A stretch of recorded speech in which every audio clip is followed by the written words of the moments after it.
അതെ, ഞാൻ സൈബർ ആക്രമണത്തിനെതിരെ പരാതി കൊടുത്തിട്ടുണ്ട്. അതായത് ഈ പ്രശ്നങ്ങൾ വന്നു തുടങ്ങിയപ്പോൾ മുതൽ ഈ സമയം വരെ നിരന്തരമായ സൈബർ അറ്റാക്കാണ് എനിക്ക് നേരെ ഉണ്ടായിക്കൊണ്ടിരിക്കുന്നത്.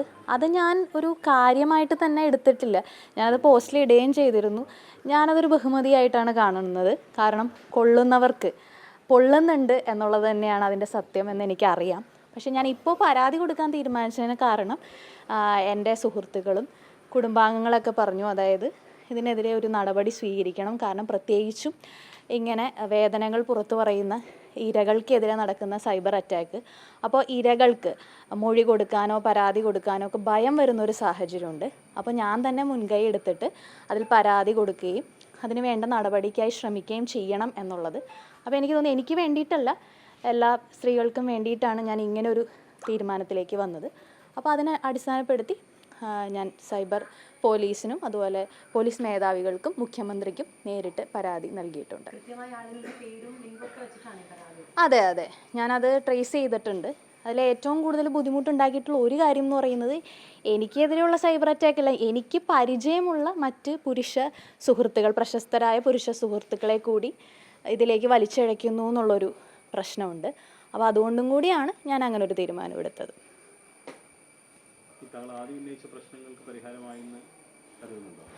അല്ല, അതിനെക്കുറിച്ച് ഞാനിപ്പോൾ സംസാരിക്കുന്നില്ല. കാരണം അതിൻ്റെ നടപടികളും കാര്യങ്ങളൊക്കെ നടന്നും പല രീതിയിൽ അത് പോകുന്നുണ്ടല്ലോ. അപ്പോൾ അതിനെക്കുറിച്ച് ഞാനിപ്പോൾ സംസാരിക്കേണ്ട കാര്യമില്ല. അതൊക്കെ പ്രസ്ഥാനം തീരുമാനിക്കേണ്ട, അല്ലെങ്കിൽ അങ്ങനെ മറ്റുള്ളവർ തീരുമാനിക്കേണ്ട കാര്യങ്ങളാണ്.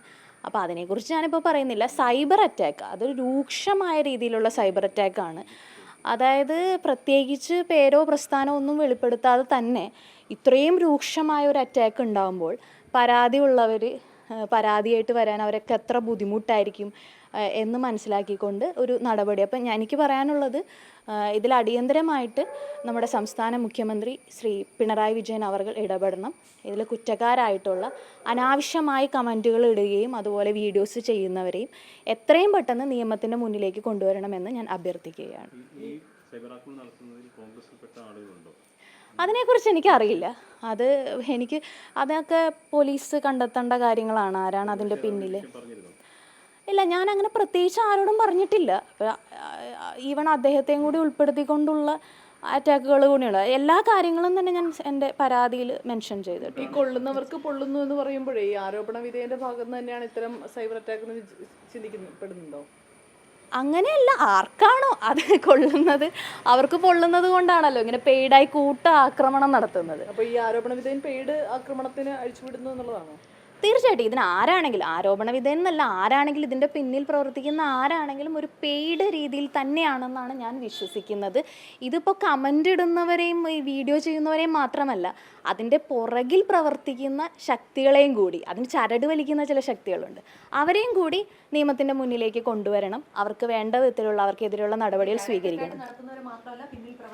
അതെ, ഡയറക്റ്റ് അറ്റാക്ക് നടത്തുന്നവർ മാത്രമല്ലല്ലോ, അതിന് പിന്നിൽ ചരട് വലിക്കുന്ന ചില ആളുകളുണ്ട്. അവരിലേക്കും കൂടി ഈ കേസ് എത്തണം എന്നുള്ളതാണ്. അപ്പോൾ ഈ പറയപ്പെടുന്ന ഈ രാഹുൽ മാങ്കൂട്ടത്തിനെ സംരക്ഷിക്കുന്ന നേതാക്കന്മാരും ഇതിന് പിന്നിലുണ്ടെന്ന് തോന്നുന്നുണ്ടോ? അതിനെക്കുറിച്ച് അതൊക്കെ പോലീസ് കണ്ടെത്തേണ്ട കാര്യങ്ങളാണ്, മേധാവികൾ കണ്ടെത്തേണ്ട കാര്യമാണ്. അതിനെ സംബന്ധിച്ച് എന്തായാലും പെയ്ഡായുള്ള ഒരു ശ്രമം തന്നെയാണെന്നാണ് ഞാൻ വിശ്വസിക്കുന്നത്. അപ്പോൾ തീർച്ചയായിട്ടും അങ്ങനെ പല രീതിയിൽ എനിക്ക് പരിചയത്തിലുള്ള ഇന്ന ആളെന്നുള്ളതല്ല, എൻ്റെ സുഹൃത്തുക്കളായിട്ടുള്ള പ്രശസ്തരായ പല പുരുഷന്മാരുണ്ട്. ഈ സിനിമാ ഫീൽഡിലുള്ളവരെ പോലും അവരുടെ ചിത്രങ്ങളും വീഡിയോകളും ഉപയോഗിച്ച് അവരുടെ സ്വകാര്യതയെ പോലും, അപ്പം മറ്റ് പുരുഷ സുഹൃത്തുക്കളുടെ സ്വകാര്യതയെ പോലും ബാധിക്കുന്നു എന്നുള്ളത് ഒരു ബുദ്ധിമുട്ടായിട്ട് എനിക്ക് തോന്നി. അതുകൊണ്ടാണ് പെട്ടെന്ന് തന്നെ ആക്ട് ചെയ്യണമെന്ന് തോന്നിയത്. എനിക്ക് എതിരെ മാത്രമല്ല, സുഹൃത്തുക്കൾക്കെതിരെയും കൂടി, അവരെയും കൂടി ഇതിലേക്ക്, ഒന്നും അറിയാത്തവരെ പോലും ഇതിലേക്ക് വലിച്ചഴയ്ക്കുന്നുണ്ട്. അപ്പോൾ അതുകൊണ്ടാണ് ഒരു ആക്ട് ചെയ്യണം എന്ന് എനിക്ക് തോന്നിയത്. അപ്പോൾ എത്രയും പെട്ടെന്ന് കുറ്റവാളികളെ നിയമത്തിൻ്റെ മുന്നിലേക്ക് കൊണ്ടുവരണം എന്നുള്ളത്. ആരോപണ വിധേയൻ നിയമസഭയിൽ വരണം എന്ന് പങ്കെടുക്കുന്നത് ശരിയാണെന്ന് തോന്നുന്നുണ്ടോ? അല്ല, അതിനെക്കുറിച്ചൊന്നും ഞാൻ ഒന്നിനെക്കുറിച്ചും പ്രതികരിക്കേണ്ട കാര്യമില്ല. അതൊക്കെ ഞാൻ പറഞ്ഞല്ലോ, അത് പ്രസ്ഥാനവും അവരൊക്കെ തീരുമാനിക്കേണ്ട കാര്യങ്ങൾ, അതിലൊന്നും ഞാൻ ഒപ്പൈൻ ചെയ്യേണ്ട കാര്യമേ ഇല്ല. പാർട്ടി തള്ളി പറഞ്ഞ ഒരാളാണ്. അല്ല, അങ്ങനെ അതിനെക്കുറിച്ച് ഞാൻ ഒപ്പൈൻ ചെയ്യേണ്ട കാര്യമില്ല എന്തായാലും.